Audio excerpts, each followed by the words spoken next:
ሰላም ጤና ይስጥልን የጂኤምኤም ተመልካቾቻችን የዕለቱን ዜናዎቻችንን ይዤላችሁ ቀርቤያለሁ። በቅድሚያ ማርስ ዜናዎቹን አስደምጣችኋለሁ።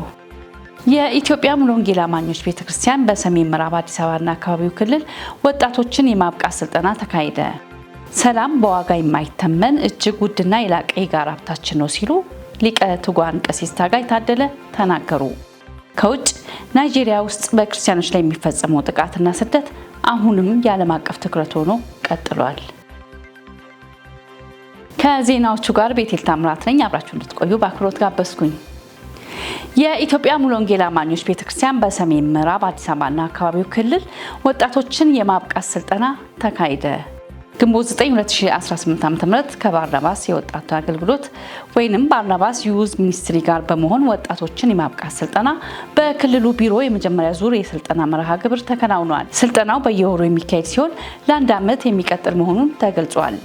የመጀመሪያ ዙር ስልጠናው የባርናባስ ወጣቶች አገልግሎት ዋና ዳይሬክተር በሆኑት በዶክተር አባይነሽ አላሙና በመጋቢ መስፍን እግዚአብሔርን ማወቅና መውደድ በሚል ርዕስ ስልጠናው ተሰጥቷል። ከተለያዩ አጥቢያዎች የተውጣጡ 50 ወጣቶችን በመያዝ በድንቅ ሁኔታ ተከናውኗል። የክልሉ የወጣትና የልጆች ክፍል ኃላፊ የሆኑት መጋቢ ሽመልስ ጠጂ ለወጣቶች እንኳን ደህና መጡ መልእክት በማስተላለፍ ይህንን እድል የሰጣቸውን እግዚአብሔርን እያመሰገኑ ሰልጣኞች ትምህርቱን በትጋት እስከ መጨረሻ እንዲቀጥሉ አሳስበዋል። በተጨማሪም የባርናባስ የወጣት አገልግሎት ይህን ትልቅ እድል ወደ ክልላችን ይዞ ስለመጣ ከልብ አመስግነዋል። እንዲሁም ሁሌ ወጣቶችን በመላክ ከክልሉ ጎን የሚቆሙትን አጥቢያዎች አመስግነው ስልጠናው እጅግ ጠቃሚ መሆኑን ተሳታፊ ወጣቶች ገልጸዋል። ሰላም በዋጋ የማይተመን እጅግ ውድና የላቀ የጋራ ሀብታችን ነው ሲሉ ሊቀ ትጉሃን ቀሲስ ታጋይ ታደለ ገለጹ። የኢትዮጵያ ሃይማኖት ተቋማት ጉባኤ ጠቅላይ ጸሐፊ ሊቀ ትጉሃን ቀሲስ ታጋይ ታደለ በመልእክታቸው ሰላም በዋጋ የማይተመን የጋራ ሀብታችን ነው በማለት ሰላም የማንኛውም ማህበረሰብ መሰረት መሆኑን ገልጸዋል። በኦሮሚያ ክልልና ሸገር ሲቲ የሃይማኖት ተቋማት ጉባኤዎች በጋራ ያዘጋጁት ይህ የምክክር መድረክ የሃይማኖት መሪዎች በሰላም ግንባታ ውስጥ ያላቸው ሚና የሚያጎላ ነው። መልእክቱም በውይይት በመከባበር በመተዋወቅና በአንድነት መስራት የሰላም መሰረት እንደሚያጠናክር ተገልጿል። እንዲሁም ለሰላም ጥበቃና ማጽናት የሃይማኖት መሪዎችና አገልጋዮች ከሌሎች በላይ ኃላፊነት እንዳለባቸው በመልእክቱ ተነግሯል። በተለይም አለመግባባቶችን በፍጥነት መፍታትና በህዝብ መካከል ያለውን ግንኙነት ማጠናከር ለዘላቂ ሰላም ወሳኝ መሆኑ ተጠቅሷል። መረጃው የኢትዮጵያ ሃይማኖት ተቋማት ጉባኤ ነው። የአውሮፓ ህብረት ከ2 ዓመት በፊት በኢትዮጵያውያን ላይ የጣለውን የቪዛ ገደብ ማንሳቱን አስታወቀ።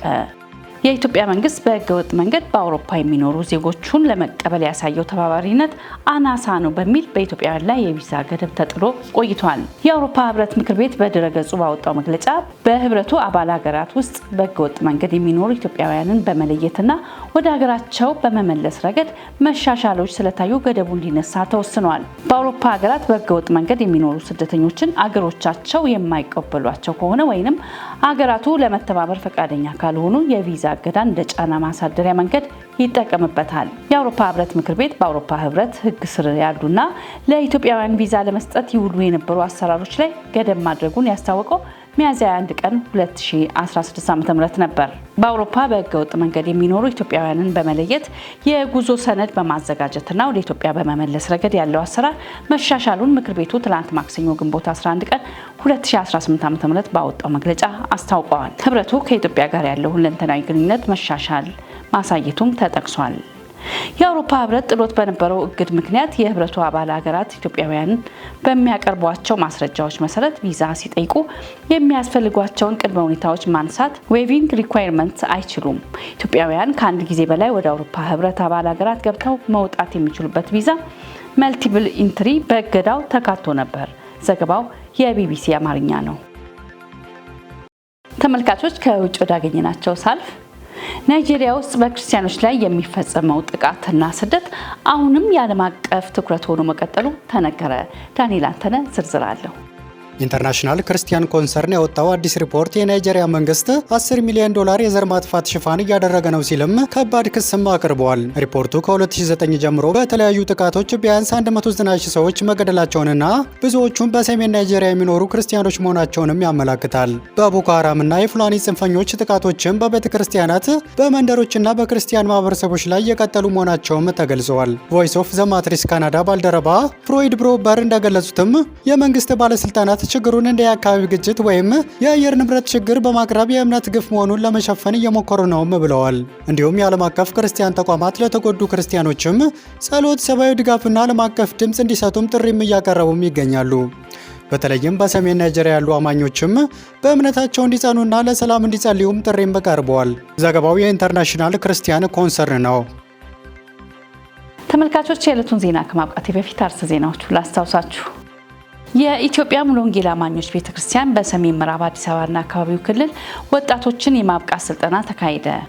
ሰላም በዋጋ የማይተመን እጅግ ውድና የላቀ የጋራ ሀብታችን ነው ሲሉ ሊቀ ትጉሃን ቀሲስ ታጋይ ታደለ ተናገሩ። ከውጭ ናይጄሪያ ውስጥ በክርስቲያኖች ላይ የሚፈጸመው ጥቃትና ስደት አሁንም የዓለም አቀፍ ትኩረት ሆኖ ቀጥሏል። ለዛሬ የያዝናቸው ዜናዎቻችን ይህንን ይመስሉ ነበር። አብሬያችሁ ቆይታ ያደረኩት ቤቴል ታምራት ነኝ። ሰላም ሁኑ።